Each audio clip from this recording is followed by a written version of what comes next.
वक्फ़ा किया और मेरे आका करीम अलैहि तहियत व तस्लीम को अल्लाह के इस पैगाम पहुँचाने की फ़िक्र इतनी थी कि यूँ समझिए अपनी जान की फ़िक्र भी ख़त्म हो गई और सबसे ज़्यादा अल्लाह के पैगाम को पहुँचाने की फ़िक्र लायक हो गई। और ये मामला ऐसा हावी हुआ जान के ऊपर, ये मामला ऐसा तारी हुआ जान के ऊपर कि फिर अल्लाह ने आयत नाजिल कर दी। फरमाया फ़ला तज़हब नफ्सुका अलैहिम हसरात, और कहीं फरमाया लअल्लका बाक़िउन नफ्सका अल्ला यकूनु मुमिनीन।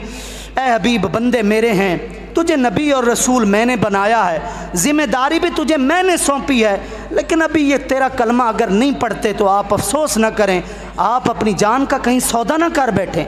आप हसरत के अंदर, आप इस हिर्स, इस ख्वाहिश के अंदर कि ज़्यादा से ज़्यादा लोग जहन्नम से बचकर जन्नत के मुस्तहिक हो जाएं और मेरी उम्मत दावत जो है वो मेरी उम्मत इजाबत के अंदर ढल जाए,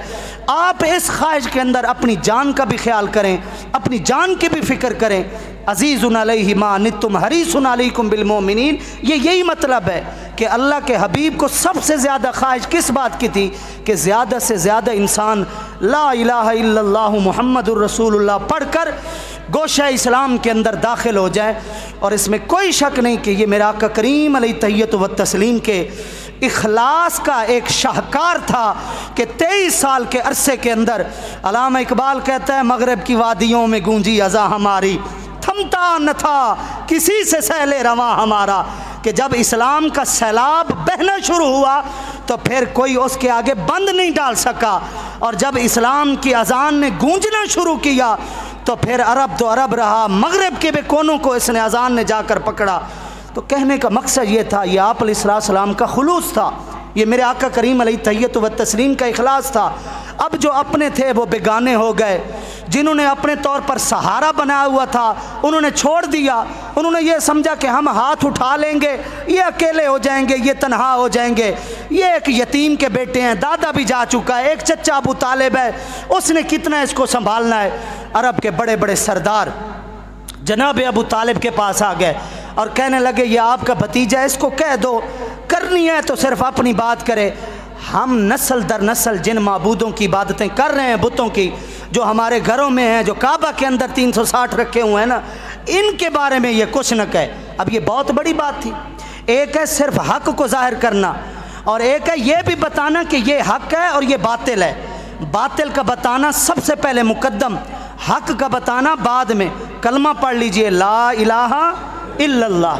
इल्लल्लाह पर हक है और ला इलाहा के ऊपर बातिल की नफ़ी कर दी। सबसे पहले कहो कि कोई माबूद नहीं है, अब कहो कि सिर्फ एक माबूद हकीकी है। तो पता चला जैसे हक का इकरार ज़रूरी है वैसे बातिल का इनकार भी ज़रूरी है, जैसे सच का फ़रोग़ ज़रूरी है ऐसे झूठ को दबाना भी ज़रूरी है। तो आप अलैहिस्सलातु वस्सलाम ने सिर्फ ये नहीं बोला कि अल्लाह एक है, आप अलैहिस्सलाम ने यह भी फरमाया कि जो बुतों की पूजा में मसरूफ़ हो ये तुम्हें जहन्नम तक ले जाएंगे, ये तुम्हें जन्नत तक और अल्लाह की बारगाह तक नहीं ले जा सकते। तो उन्होंने कहा है अबू तालिब अपने भतीजे को जाकर समझा दीजिए, अगर उससे कोई औरत चाहिए ना कि इस अरब की कोई हसीन मालदार औरत चाहिए, हम वो औरत इसके सामने हाजिर कर देंगे, उससे निकाह कर ले। और अगर इसे को मालो मता चाहिए, मालो मता के हम अंबार लगा देंगे, ढेर लगा देंगे, लेकिन इसे इतना कह दीजिए कि हमारे माबूदान के बारे में कोई बात न करे। जनाब अबू तालिब आ गए,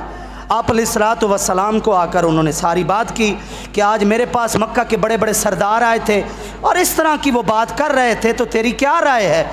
आप अलैहिस्सलातु वस्सलाम ने जो एक बहुत बड़ी हौसले वाली बात की और एक बहुत बड़ा जवाब दिया,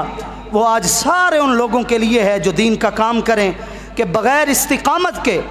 बग़ैर अल्लाह से मदद लिए और बग़ैर साबित कदमी के और बग़ैर अल्लाह की रहमत पर यकीन किए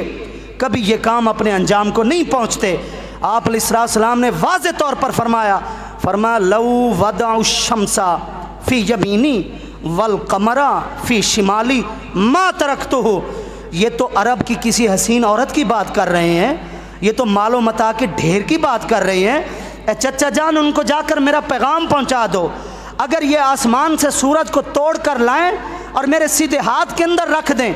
और फिर ये आसमान से चांद को तोड़ कर लाएं और मेरे उल्टे बाएं हाथ के अंदर रख दें, मा तरक्तु, इसके बावजूद भी मैंने रब के पैगाम सुनाने को छोड़ना नहीं है। जज्बा नबुव्वत का ज़रा गौर करें, जज्बा रिसालत के अंदर ज़रा गौर करें। ये वो हकानियत थी जिसकी एक मजबूती थी मेरे आका करीम अलैहित्तहिय्यतु व तस्लीम के दिलो दिमाग के अंदर, और आप अलैहिस्सलाम इसी मजबूती को लेकर चले। और फिर लोग मिलते गए, कारवां बनता गया, और घर के अफराद सबसे पहले ईमान लेकर आए। आपके परवुर्दा, आपकी आगोश में पलने वाले जनाब हज़रत अली मुर्तज़ा रज़ियल्लाहु तआला जिनकी उम्र अभी 10 साल थी, मेरे आका ने जब महफिल के अंदर ऐलान किया कि इस हक़ के फ़रोग़ के लिए, इस सच के प्रचार के लिए मेरा कौन साथ देगा, बड़े बड़े जनाब जो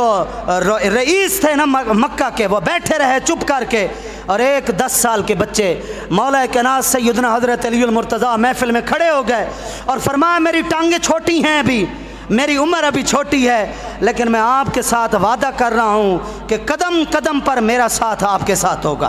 10 साल के बच्चे के अंदर ये जज्बा देखा गया, और अरब के ऊपर यूँ समझें सख्ता तारी हो गया कि ये कोई ऐसा पैगाम हक़ है जिसकी वजह से जनाब बच्चों के अंदर इतना वलवला पैदा हो गया। आप देखिए, सबसे पहले बच्चों में हज़रत अली, औरतों में सबसे पहले हज़रत खदीजा, ग़ुलामों के अंदर आज़ाद करदा ग़ुलामों में हज़रत ज़ैद बिन हारसा, दोस्तों और बेलियों में सबसे पहले जनाब हज़रत अबू बकर सिद्दीक़ रज़ियल्लाहु ताला अन्हु मजमईन, ये हज़रात इस्लाम लेकर आए। ये मेरे आका की सबसे बड़ी सदाकत है। आज हक़ के लिए जब बंदा उठता है तो गैर साथ देते हैं, अपने बड़ी मुश्किल से साथ देते हैं। पीर साहब के मुरीद बाहर बहुत ज़्यादा होते हैं, ये चचाजाद, मामूजाद, खालाजाद बहुत थोड़े होते हैं, सारी उम्र हसद में रह जाते हैं। लेकिन मेरे आका का सबसे पहले कलमा पढ़ने वाले वही हैं जो आपके करीब थे, और जो करीब होता है उससे ज़्यादा दूर वाला नहीं जानता। इन लोगों का कलमा पढ़ना इस बात की दलील है कि सरकार के ऐलान नबुव्वत से पहले वाली ज़िंदगी इतनी कामिल और मुकम्मल थी कि इधर से सरकार ने फरमाया कि मैं अल्लाह का आखिरी नबी हूँ। इन लोगों ने कोई दलील ही तलब नहीं की कि आप कैसे अल्लाह के आखिरी नबी हो गए, 40 साल तो आप चुप रहे। नहीं, इनको पता था कि इस ज़बान से निकलने वाला हर लफ्ज़ सच्चा लफ्ज़ होता है, झूठ इससे निकल ही नहीं सकता। हज़रत अब्दुल्ला बिन सलाम रज़ियल्लाहु ताला यहूदियों के बहुत बड़े आलिम थे, उनके साथ 4 और भी साथी थे, वो भी बड़े गज़ब के आलिम थे,